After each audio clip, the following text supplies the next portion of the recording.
Let me give you an overview of drop servicing so you have a clear idea of what we're talking about, because a lot of folks talk about drop servicing and sometimes they confuse the term with drop shipping. So they have no idea what drop servicing is. So what is drop servicing?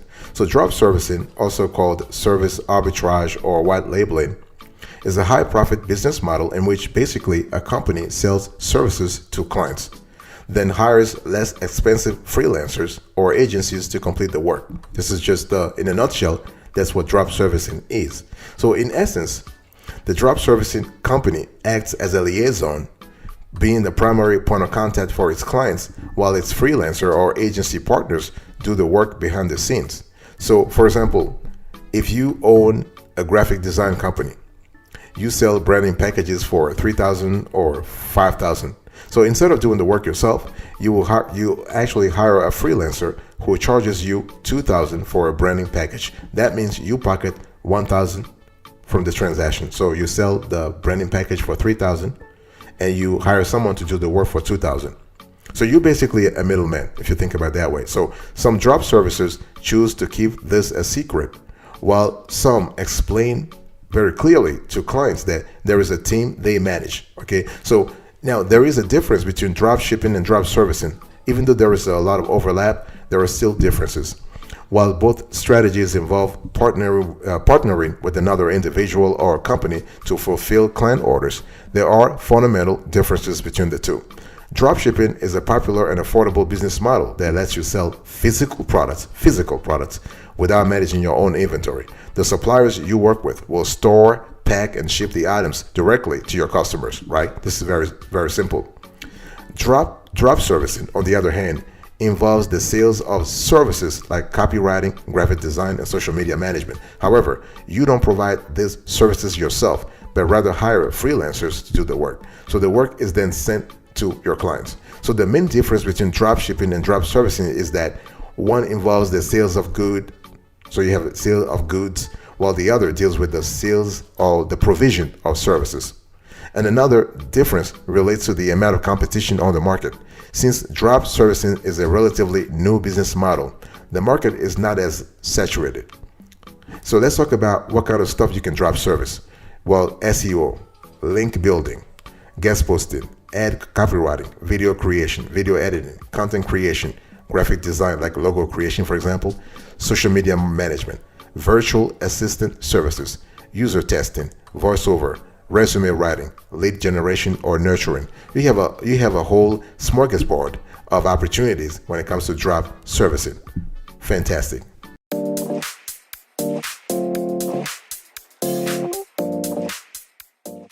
So now that we actually have a clear idea about what drop servicing is, let me explain to you the specific steps you need to follow if you are trying to actually do it properly. So here are the steps you need to follow. So step number one, choose your niche. By the way, welcome back to the show. It's really a pleasure to have you here. I'm just very happy to discuss this drop servicing topic with you today. So let's get right into it. So choose your niche. The thing is, if you're trying to be profitable in business in general, especially when it comes to e-commerce, you got to actually zero in on a specific niche, a specific segment of the market, right? And it's really important because this is how you want to actually differentiate yourself. This is how you want to stand out versus the opposition, your competitors.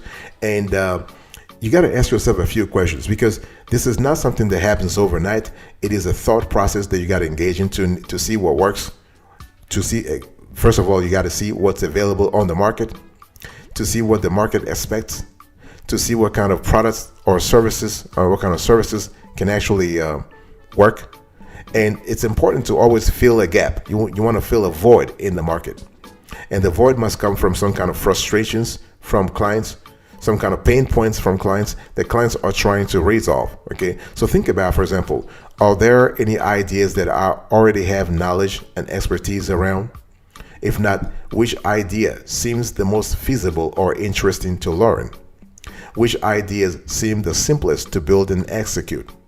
Which ideas seem to have the highest demand or need in the market, right? That's what I said earlier. You got to think about the need, because it's the market driving your drop servicing opportunity, not the other way around. You're not imposing on the market what kind of drop servicing opportunity you think they should be having. The market tells you, dictates to you what it needs. And another question you can think about is, which ideas might bring my company the highest profit margins? So, I mean, there are a lot of paths you can take when it comes to choosing the niche. And so you want to consider what means the most to you and use this as a foundation. You better start somewhere. Don't actually waste a lot of time on this section. I mean, it's important to do the research, but you want to start as soon as possible. You know why? Because you can start with one niche and change later on. Okay? You have to start somewhere and get the process going. This is really important.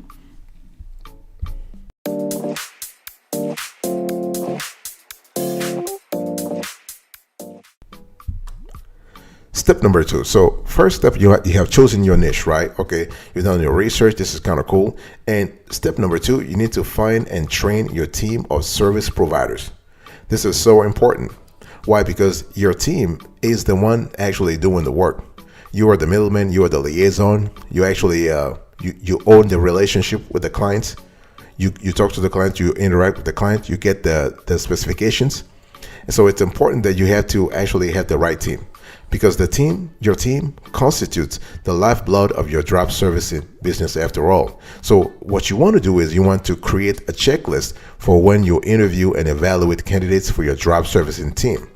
So what is their experience level with the service you would like to provide? You want to ask for examples. How much training will be required until they can operate based on your expectations and standards? Will they be reliable and submit their work on time? Are they easy to communicate and work with? Do they live in another region that creates a significant time difference? Will that be an issue for getting projects done? So this is the kind of questions I want you to think about, because you have to get very granular here. Because once you have clients being onboarded, those clients, they don't care about how you actually manage things behind the closed doors.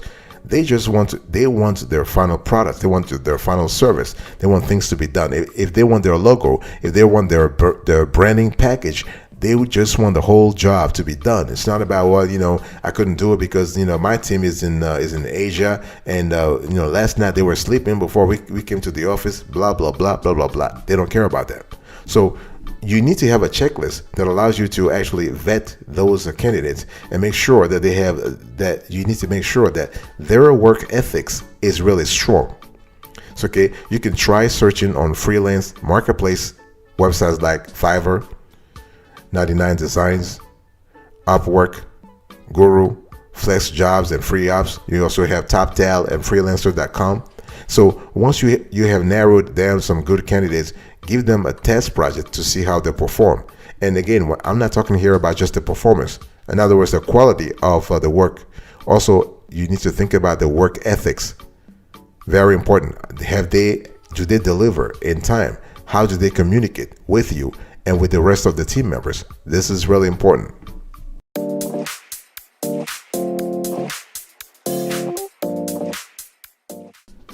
Step number 3, this is really important. You need to build your brand and bring it to life. See, the thing is, you've done your research, right? You have chosen your niche. You have found and trained your team of service providers. You have vetted them. You are comfortable that they are good to go. Okay, you got to think about actually crystallizing your vision. You got to bring your vision to life. You got to bring it to fruition. How do you do that? Well, you got to start thinking about branding, right? So once you have a game plan and a solid team, it's time to build your company. If you plan to get clients online, the most important order of business is your online presence, right? So when we talk about online presence, obviously we are thinking about your website. I don't care what kind of field you're in. Don't tell me that, my clients don't need me to have an online presence. Every industry you're in, you want to have an online presence, because that's the foundation of a successful drop servicing business. So your website is the most important element, though you should also consider creating and managing social media profiles. So there are plenty of website builders to choose from, like Shopify, Wix, WordPress, and Squarespace.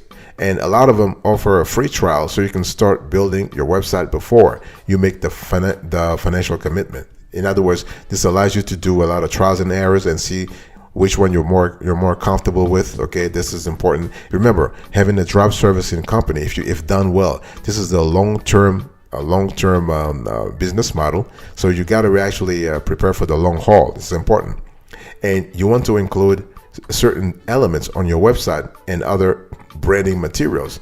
For example, you want to have a custom logo that captures the tone and personality of your brand. You want to talk a little bit about you want to give some background on your brand, why you do what you do, and what makes you the best choice for clients. You want to have a brief description of your services and what clients will get from each of you. Okay, clients will get from each project that they give you. Remember, you can choose to list your prices or save that last part for sales calls. In our view, it's better to leave that part out, because once the client is interested, they don't care about the price that much. If they read everything without the price and they're interested, they are easier to convince than clients who are primarily focused on pricing. Okay. And the thing is, if you want to take the e-commerce route, you want to list your prices and choose an e-commerce friendly website builder that allows you to accept online payments. So you can go with the Shopify, Squarespace, and whatnot.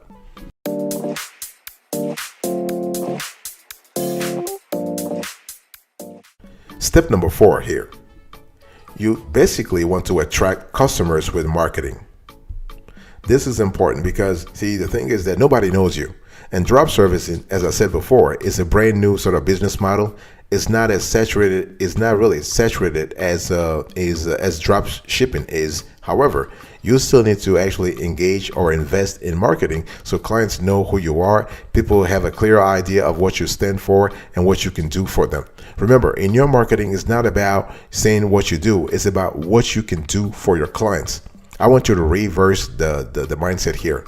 It's always about, hey, listen, I can do this for you. I can do this for you. I can do this for you. I can improve your bottom line. I can actually take care of your pain points. That's how you write a compelling marketing piece of content. Okay. So marketing, we have seen this before, is a critical aspect of any business, offline or online. There is no point in having an incredible brand and website if nobody sees it, right? If nobody sees it, then you're just wasting your time. So you have a constellation of options when it comes to building your company's reputation, landing new clients, and keeping old clients for that matter. Let me just share with you a few of them. So based on our research, when we talk about actually marketing, we are thinking about 3 primary elements that allow you to buttress your sales strategy. So you have referral marketing, you have content marketing, and you have social media marketing. So if you're able to get a good job, if you can do a good job with this trifecta, you are good to go. You are definitely good to go. Let's talk about referral marketing. So this is possibly one of the most cost-effective marketing strategies. So you can start a referral program that encourages existing customers to refer more clients. So you can also think about content marketing. So you can invest in multimedia content like blogs, videos, emails, graphics, ebooks, and even a podcast to educate, entertain, and build brand awareness. You can also think about social media marketing. In other words, you have to think first, is your target audience on social media? Because it's not worth it for you to engage in social media marketing if your primary audience is not on social media. So if the answer is yes, if they are on social media, you want to find out which platforms they are on, then you want to create a specialized content plan to engage them on those channels. Very, very, very, very quintessential.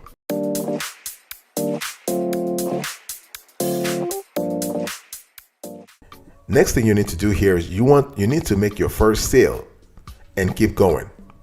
By the way, I want to remind you of today's topic. We're having a small convo about how to start a drop servicing business and make money from day one. So this is interesting. So once you actually have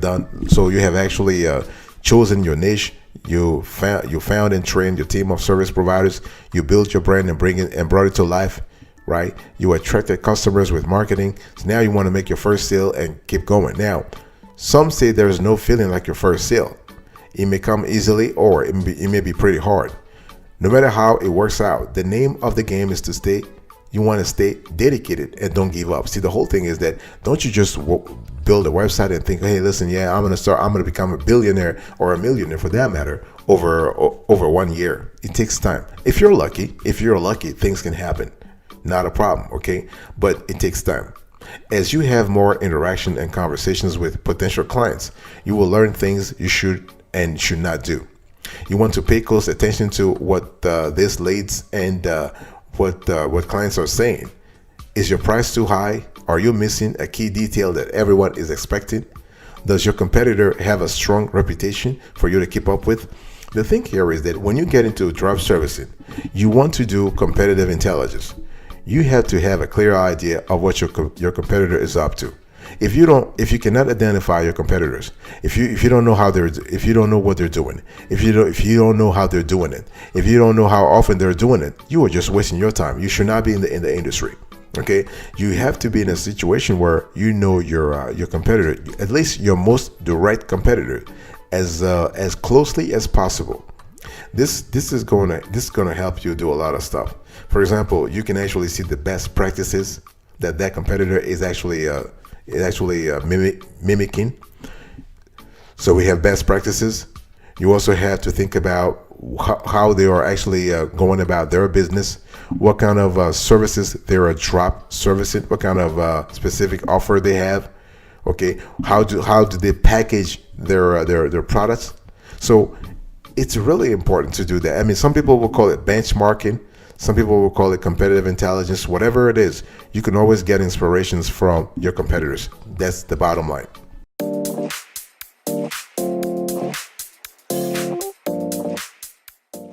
If you have made it so far, I want to give you a bonus. I want to really reward you. This is really great.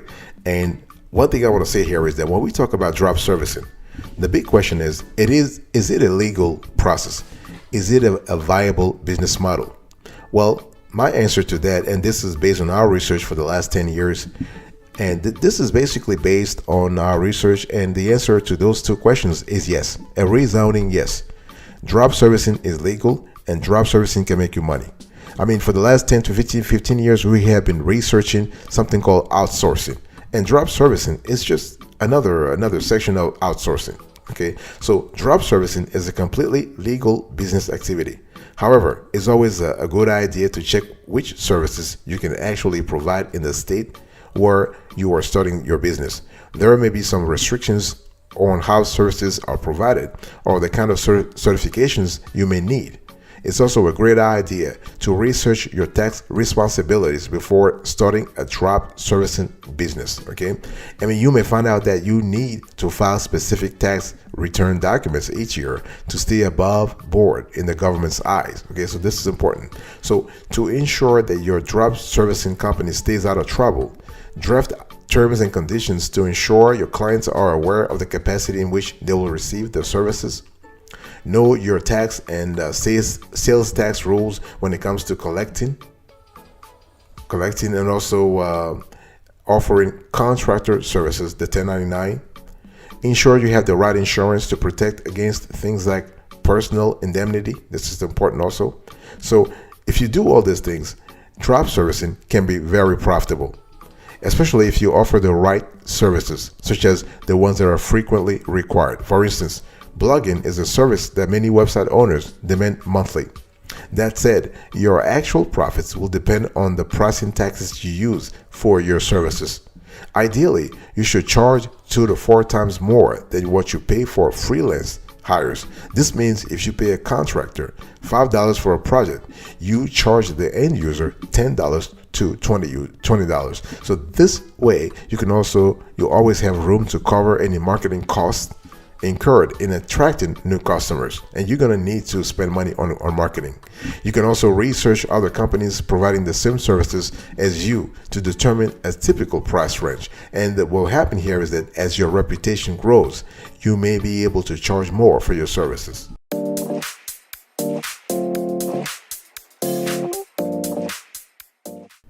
Let me give you a few pro tips before we close to this conversation here. So, how much does it really cost to start a drop servicing business? because you've heard me. I've spoken about. I've given you a lot of things. I've given you a lot of tips and tricks and all that kind of stuff. But how much money are we talking about? Well, it really depends. It can be a lot, or it can be $0. All you need is yourself, your own self, your ability to organize, your ability to deliver. So those are really important elements here. Okay, so the cost of starting a drop servicing business will vary depending on how you approach it. However, it's usually very affordable to start due to the nature of the business. So we do have some typical costs. So you have the price of your website. So you will have a monthly fee to pay each month for your website, hosting provider, domain name, and any other digital running costs. You have the freelancer cost, so the price your freelancers charge for completing a task. You have marketing fees. So marketing is quite essential, as I said before. So this is the price of advertising your services through email, content production, SEO, PPC, and social media ad campaigns. You got to also think about other business running costs. For example, you have to think about the price of using your spare room at home as an office, or the cost of printing the other stationary equipment.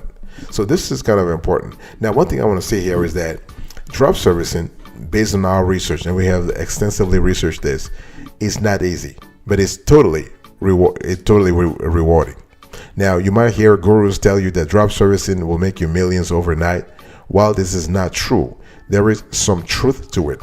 And the truth is what? If you work hard in drop servicing, as on anything else in this life, if you work hard, if you plan strategically, and you have a willingness to grow with your business, you can have massive opportunities for profits. Make sure you are always listening to the people and companies around you. They will have valuable insights to apply to your business, and you can continue to learn every single day. So the bottom line here is that you need to learn. You need to really learn and know exactly what you are trying to acquire in terms of knowledge, so that you can use it later on.